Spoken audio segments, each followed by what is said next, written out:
Oh, dear God! Why am I wearing a tie and a nice shirt? Well, it's because I was gonna go to a Christian dinner for Valentine's Day with my grandparents. When we got there, hi dog. When we got there, oh fuck! I don't know how I didn't know music could be that loud. It's like someone got the loudspeaker and they're just like, they just turned it to full blast. Here's a good example of how loud it was. When you talked, you couldn't hear anything anyone around you was saying. All you heard was the goddamn music.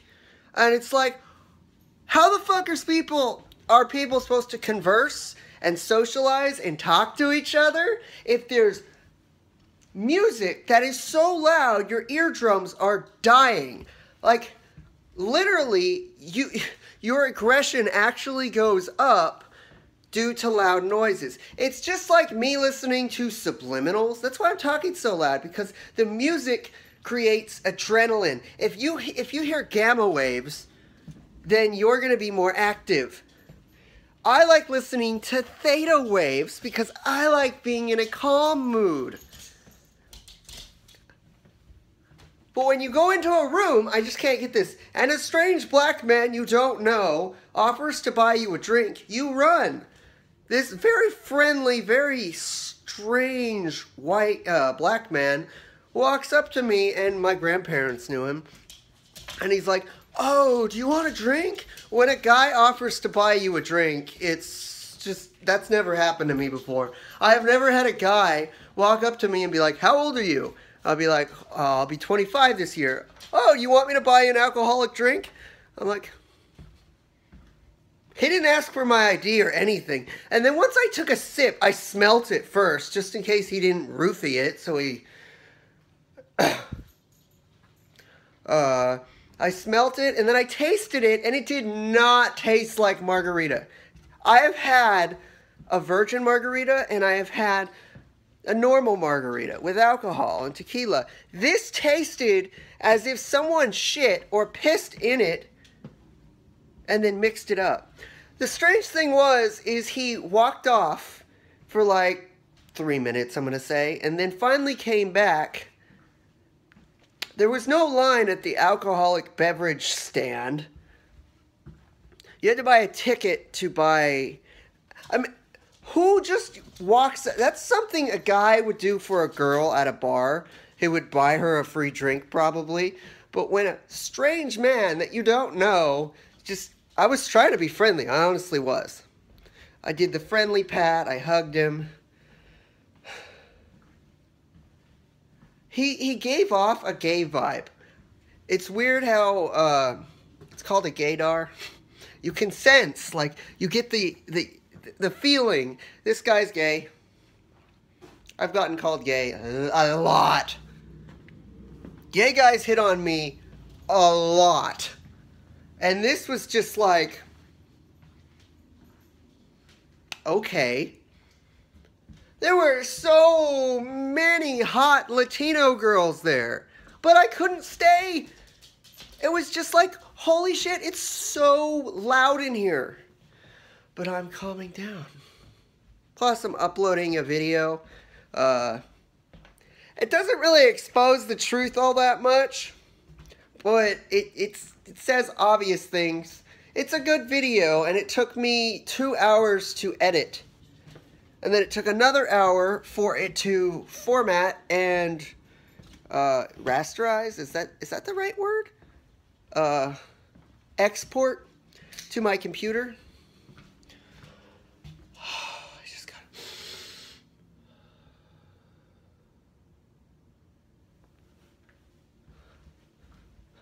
Have you ever had it where some asshole, or just your mom or grandma, or any sibling, or maybe it's a spouse, they do this. They get up to your face and they wipe your mouth or wipe your forehead or wipe your face in some way. You know what I did? My grandma's like, you got a little thing on your face. It's okay to point to it. You're letting the person be aware that they have something on their face. You don't touch their fucking face. I cannot. That is one of my biggest pet peeves. I cannot stand that when people touch my fucking face without asking permission. If I'm gonna kiss someone and they touch my face, okay. Doing that, you're interfering with someone's personal space. I bet anyone who's watching this, you're like, yeah, my mom has done that to me before, but wow. Like, when we're at a table and there's no room to move, you do not touch my forehead like this and wipe my forehead. Fuck! Wouldn't you get angry? Wouldn't anyone get angry if someone, even if they knew the person, just casually touched their forehead in front of everyone? It's like, the fuck? Like, maybe it's not that big of a deal, but I don't like it. Has anyone endured that? Has anyone experienced that? I cannot stand two things. When a girl that's younger than me calls me hun, I can't stand that shit. Hun is what you call your granddaughter or grandson. Or you're a mom and you call your kids hun. When my last girlfriend said, how's it going, hun? It's like, no! Just fuck it! No! You can't call me that! You can't! And you can't brush someone's face off. It's interfering with their personal space. It's rude. Rude. My last girlfriend's like, it's a term of endearment. I'm being nice. I'm like, no. Oh. And it's not me trying to be more intelligent than other people, because I know I've gotten some shit for that. No, it's obvious. It's logic. But I've said that words are just words. Hun has been programmed into every person because their parents call them that. Mostly their grandmother or mom. They call them that. So when I hear hun, I'm thinking of a mother figure. I'm not thinking of a girl that I'm going to have sex with. No, it's weird. It's just weird. And my God, for all the haters on my channel that keep calling me gay, I am bisexual. Yes, I find men good looking. Yes, I find women good looking. See what loud ass music does? It stimulates your adrenaline. So you're like me right now where you're just loud.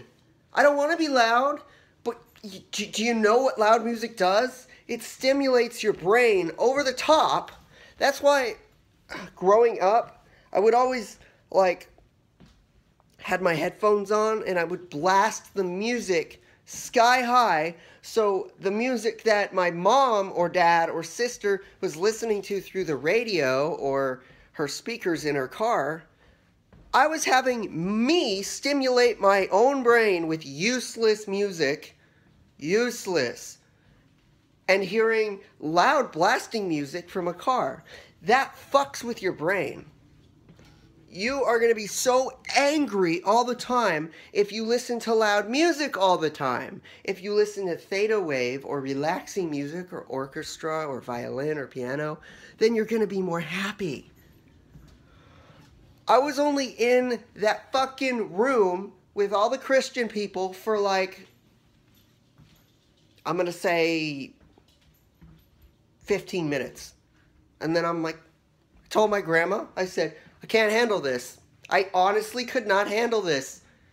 And she said, I completely understand. And I left. I actually jogged home. A dude in a tie and slacks was jogging down the street. I got a lot of looks from people. They're like, hey, why is that guy in a suit? I'm going to start wearing a suit, by the way, because I want to attract the right kinds of people. It's weird, but this is 100% true. What you wear defines who you are. If you wear drooping pants, and you always have to hold on to your crotch to hold your pants up, no one's going to respect you. People are going to think you're an idiot. I was that way when I was younger. Completely. I said, fuck that. I don't give a shit how people think of me. I'm still that way. But now I realize that you can get whatever you want if you dress nice. Like, people will love you if you dress nice. That one semester of me going to Mission College, I dressed completely nice, and I almost had 2 Asian girlfriends at the same time. But I didn't want either of them. One was too bitchy, and the other one was too fake. But the other one, the fake one, was hotter. I have videos on that, but they are locked, and they're private on my other YouTube channel, my first one, Vocal Mod 1. And I made them private originally because I didn't want those girls finding out about what I said. But then once I chose not to date either one of them,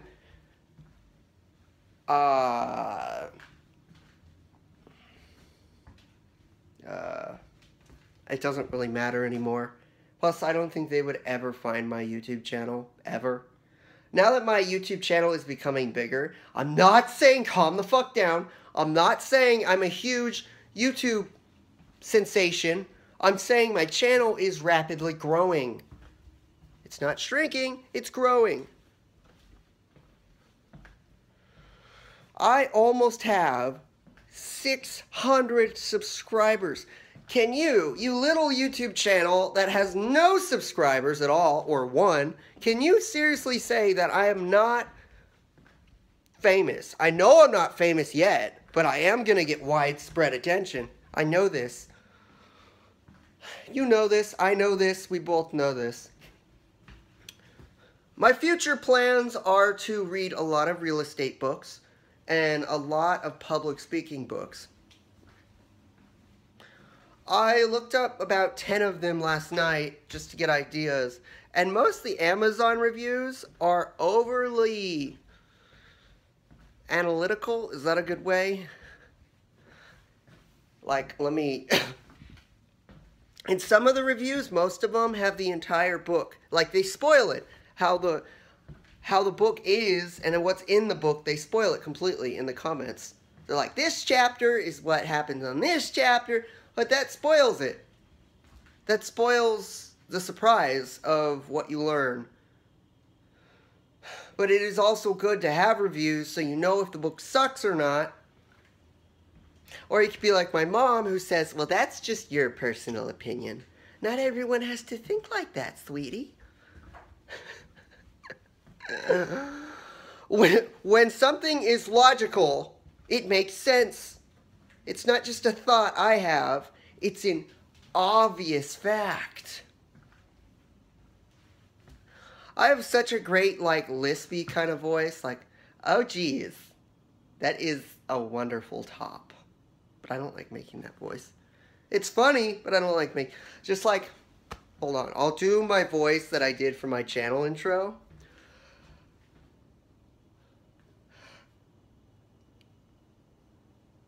Hey there, little boy. You want some crackers? We can eat some crackers in my hot tub. Oh, yeah. Oh. I have to take like 3 deep breaths before I make that creepy ass old man voice. Creepy. I can also make this noise, and I make this noise in my older YouTube videos, but